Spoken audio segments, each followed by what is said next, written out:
এমনি কে? এটা আমার ছেলে রেহান চৌধুরী।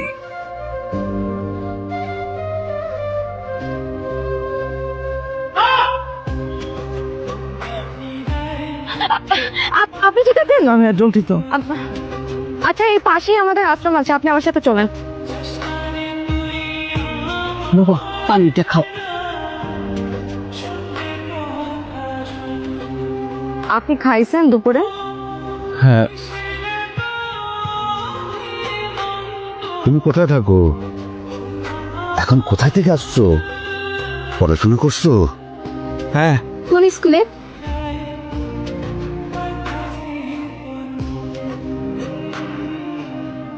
Keraniganj high school. মা, তুমি তাদের রেখে দে। আমি রাজি, কালকে থেকে আসি। কাজকর্ম পারেন তো? সব পারি, সব। রান্না করতে পারেন? না। ঘর পরিষ্কার, কাপড় কাচা, বাজার সদায় বিল দেওয়া, এগুলো ছাড়া সব পারবো। আর কোনো কাজ বাকি থেকে করতো? ধরেন ধরেন এই দেয়ালটা খুব ভালো করে পরিষ্কার করবেন, জলদি।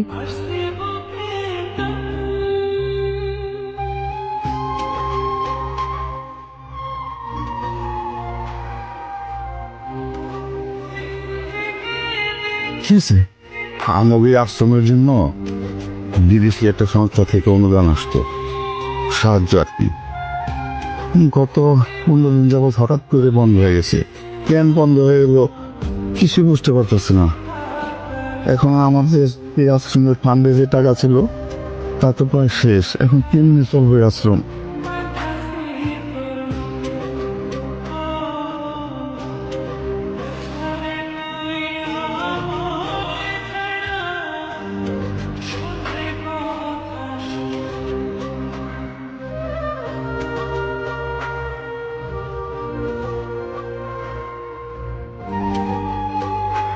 আপনার কে? আপনি আমাদেরকে চিনবেন না, আমরা ব্যবসায়িক মানুষ। এই বাড়ির মালিকটা একটু ডাকেন, তার সাথে একটু ব্যবসায়িক আলাপ আলোচনা আছে। আমি মালিক, বলেন। ও, আপনি মালিক? তাহলে তো জিনিসটা সহজ হয়ে গেল। আমাদের স্যার এখানে একটা কমার্শিয়াল বিল্ডিং বানাবে, উনি আপনাকে কল দিছিল, চিঠিও পাঠাইছিল, আপনি কোনোটার উত্তর দেন নাই, যার কারণে স্যার আমাকে পাঠাইছে।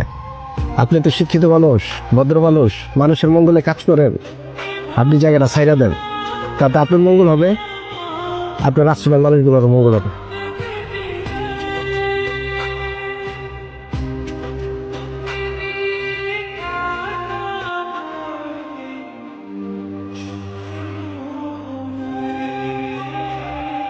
জি বস, বস কোনো সমস্যা নেই বস, বস আমি আছি তো বস। জি সব সময় দেবো বস। হ্যাঁ বস, বস। হ্যাঁ বাবা বলো। বাবলা, তোমার জীবনে ফার্স্ট বিজনেস মিটিং, প্রপার্টিটা খুব ইম্পর্টেন্ট। ডিলটা ডান করে আইসো। তোর বড়ি বাবা। শোনো শোনো বাবলা, ওনারা বয়স্ক লোক, কথাবার্তা একটু বুঝে শুনে বলবা। এমন কিছু করো না যাতে ডিলটা ক্যান্সেল হয়ে যায়। কি? আপনি কে? কে আপনি? তুই কি করছিস মা? স্যারের নাম রেহান চৌধুরী, সেলিম রেজা চৌধুরীর একমাত্র ছেলে, যে আমাদের এই আশ্রমের জায়গাটাকে কমার্শিয়াল প্রপার্টি বানাতে চায়। আর সেটা হাসিল করার জন্যই স্যার এখানে এসেছেন।